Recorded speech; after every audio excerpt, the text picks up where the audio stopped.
Today, 8th May is the 21st anniversary of one of the biggest humiliation of Chinese in its history. Chinese people still cannot forget the sorrows and humiliation. During NATO's 1999 air war over Yugoslavia, the Atlantic Alliance struck hundreds of targets over Serbia and Kosovo. Most were uncontroversial, air defense sites, army headquarters and other military targets.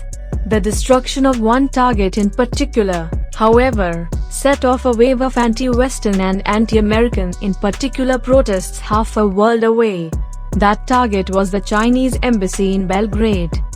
NATO's bombing campaign began on March 24, 1999, after peace talks meant to stop the persecution of ethnic Albanians in Kosovo collapsed. Targets in both Yugoslavia and Kosovo were struck. First the Serb air defense network that opposed NATO planes, then a broader target array including Yugoslav army forces said to be directly involved in the persecution of Kosovars. The target list also included political military targets inside the Yugoslav capital of Belgrade itself. Overall, 28,000 bombs and other munitions were exploded over Yugoslavia, a country the size of Ohio. Despite the seemingly extensive target vetting, on May 7 the Chinese embassy in Belgrade was struck by 5 joint directed attack munition satellite-guided bombs, delivered by US Air Force B-2 Spirit bombers. 3 Chinese journalists Xiao Yunhua of Xinhua, and Xu Zhenggu and his wife Xu Ying of the Guangming Daily were killed in the attack. 20 other Chinese nationals were injured, 5 seriously. In response, President Bill Clinton made a rare public apology to the China. Clinton gave his profound condolences to the Chinese, saying the attack was a mistake.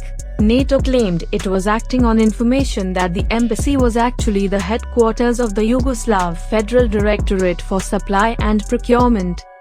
Despite assurances that the attack was a mistake, a wave of anti-American protests spread across China, targeting the US Embassy in Beijing and consular facilities in other major cities. Tens of thousands of Chinese demonstrated in Beijing, and US diplomatic buildings suffered damage from vandalism. Chinese authorities cordoned off the buildings from protesters, but otherwise allowed them to continue. Across China, the general consensus was that the destruction of the embassy in Belgrade was intentional.